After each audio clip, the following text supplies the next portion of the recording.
Catherine Bernardo matapos i-unfollow si Daniel Padilla, damay rin sina Jillian Vicencio, Liza Soberano at Julia Barreto. Isang malaking palaisipan ngayon ng mga netizens ang biglaang pag-unfollow ni Catherine Bernardo kina Liza Soberano, Julia Barreto at Jillian Vicencio kasabay sa pag-unfollow nito sa kanyang ex-boyfriend na si Daniel Padilla.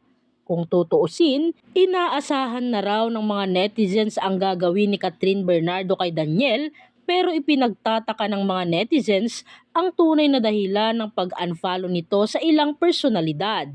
Matatandaang nadawit ang pangalan ni Jillian Vicencio noon sa hiwalayan ni Catherine at Daniel na isa sa itunuturong third party at isa sa nagpakalat di umano tungkol sa pag-aari ni Daniel Padilla. Nagsalita noon si Jillian at mariing pinasinungalingan na involved siya sa hiwalayan ng dalawa. Sa pamamagitan ng X o dating Twitter, naglabas ng saloobin si Jillian noon na sana'y tigilan umano siya dahil walang katotohanan ang paratang laban sa kanya. Pahayag ni Jillian noon, "Huwag niyo po ako idamay dito. Hindi po totoo.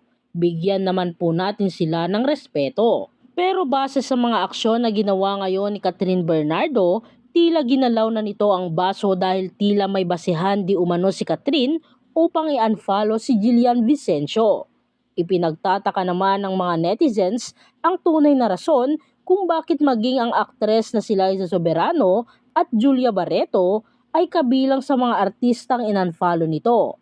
Sa pag-unfollow ni Catherine sa mga ito ay isang patunay lamang na aware si Catherine sa mga nangyayari sa kanyang paligid. Narito naman ang samot-saring komento mula sa mga netizens.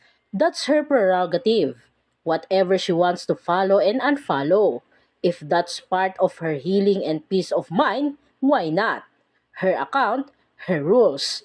And she doesn't need to explain why. It's a normal thing. Even us unfollow some people. If it gives us peace, that's totally okay. So what? Gusto din naman ni Miss Kat magkaroon ng peace of mind. At kung meron man siyang gagawin, choice niya yan. Di pwedeng lahat issue na lang. Go lang, Miss Kat. Ipakita mo na di ka nadadown ng ganyang pagsubok. It's her right to unfollow some people in her life.